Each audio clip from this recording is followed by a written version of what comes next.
Hello and welcome to this session.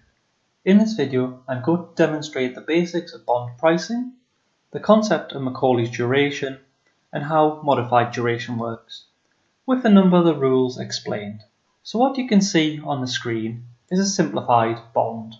This example, it shows you the payment schedule for a 5-year bond that has an annual coupon of 4% with a yield to maturity of 2%. So because it's an annual bond with a par value of $100, then what we receive every year with simple interest, the payment schedule is $4 in the first year, second year, third year, and fourth year. Then the last payment schedule is the par value, which is $100 plus the last coupon payment of $4. So you get 4 payments of $4 and then the final payment of $104. In this example, we have the yield to maturity at 2%. The first task is to calculate the price of the bond. Now, the price of any fixed income product like this, the price today is the present value of all future cash flows. So your aim is to discount this $4 to be received in 1 year's time back to today, and so on for all 5 years. And obviously this last one being discounting $104 to receive in 5 years' time back to today. In order to do this, on the bottom half of the spreadsheet, I've highlighted the payment schedule again here, which mirrors the diagram. And the calculation we need is to work out the present value. To calculate the present value, we need to know the yield to maturity, and we need to discount the $4 by 1 year at the given yield to maturity, with this formula here. And we do that for every payment schedule. And due to the time value of money, what you should see is that this present value should slowly go down. In other words, $4 in 4 years' time today, this yield to maturity is worth $3.70. In the final year, we discount the full $104, which totals $94.20. Now that we have all the present values of our payment schedule, to get the price of the bond, we simply add them all up. So the price of this bond, given these characteristics, is $109.43. So that's how we calculate a bond price. Let's move on to duration. The concept of Macaulay's duration is to work out the time in years on how long the weighted average cash flows are to be received. I'll explain that using this diagram. So I'm using the same example with the same timeline. What we're trying to work out is the weighted average time for all cash flows to be received. Think about a seesaw with 2 evenly weighted children on either side. The pivot point would be in the middle. In this case, the pivot point would be around about 3 years. What Macaulay's duration is doing is really finding where that pivot point is in the payment schedules.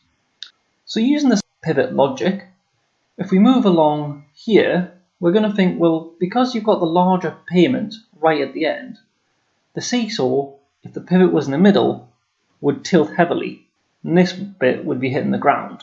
So we move the pivot along the line to where we really get the centre of gravity.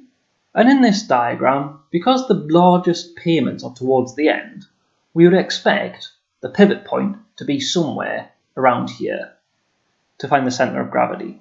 So if we look at this diagram, we can then kind of work out that Macaulay's duration is going to be between 4 and 5 years.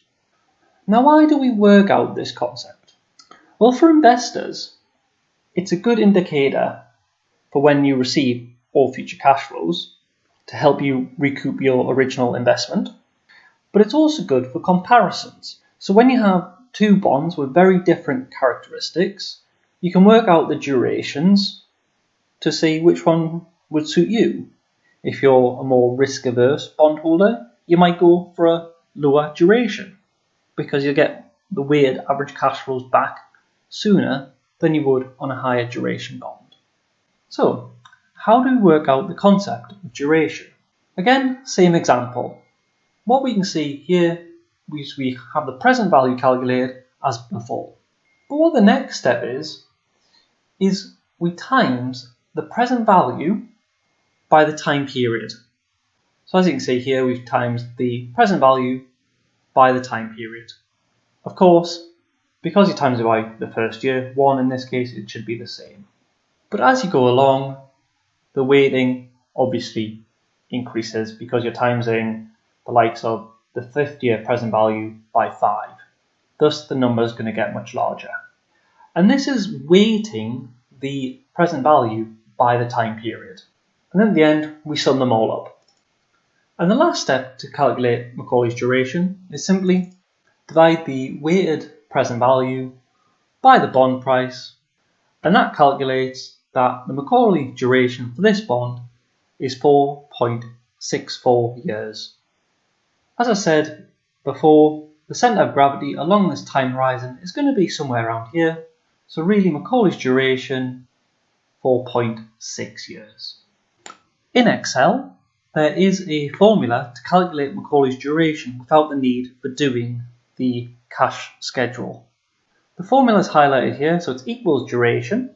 For this, you need to know when the start date is and then when the maturity date is, the coupon payment, the yield, the frequency of the coupon payments, and then the last one, which is optional, is base, is really dependent on the country of origin of the bond.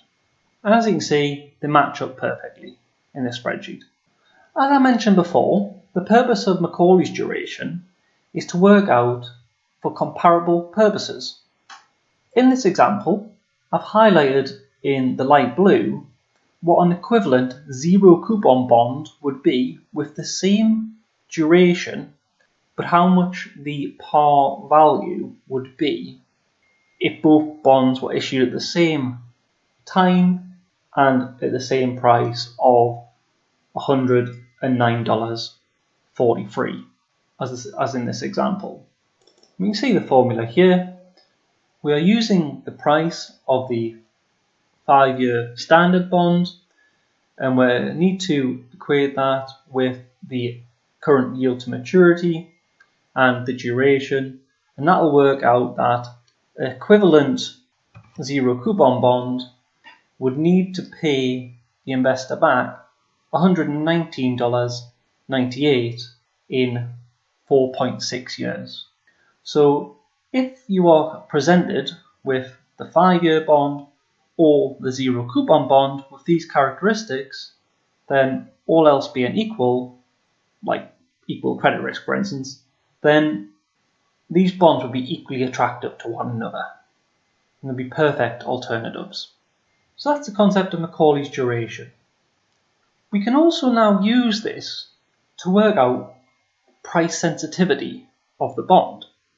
And we do that with the concept of modified duration. And the modified duration formula is highlighted here. So we have Macaulay's duration divided by 1 plus yield to maturity divided by the number of discount periods in a year. And this price sensitivity means you can say that in this example, we've calculated the modified duration to be 4.55 using the formula. Modified duration will always be slightly less than Macaulay's duration because you're dividing Macaulay's duration by something. So what we say here is if interest rates were to go up by 1%, as we know, interest rates have an inverse relationship with bond prices. Thus, if interest rates went up by 1%, the price of the bond would drop by 4.55%. So you use modified duration to calculate the percentage change of the bond price. That's why we say modified duration is price sensitivity. If you just finish off here by highlighting a number of the rules that apply when we have Macaulay's duration, is that The higher the duration, the more sensitive it's going to be to change, and this can be shown in the modified duration calculation. In this example, we have a 5-year bond with annual coupons, but if the coupons were paid more often, like semi-annually for instance, because the cash is being paid back technically quicker, then this would lower duration. Of course, if the bond was not 5 years and was only 3 years, of course that would lower the duration as well. If the coupons were much higher, then this of course would lower the duration. And if it was a bond that had different characteristics, such as it was a bond that pays back the par value throughout the process of the bond with the coupon payments, then that of course would also lower the duration. So do note that bond pricing, to do that we calculate the price using the concept that we use the present value of future cash flows. For Macaulay's duration, we're trying to work out time in years for the weighted average time for that cash to be received back, and then we use modified duration to work out the price sensitivity of the bond. Thank you for watching this short introduction to bond pricing and duration.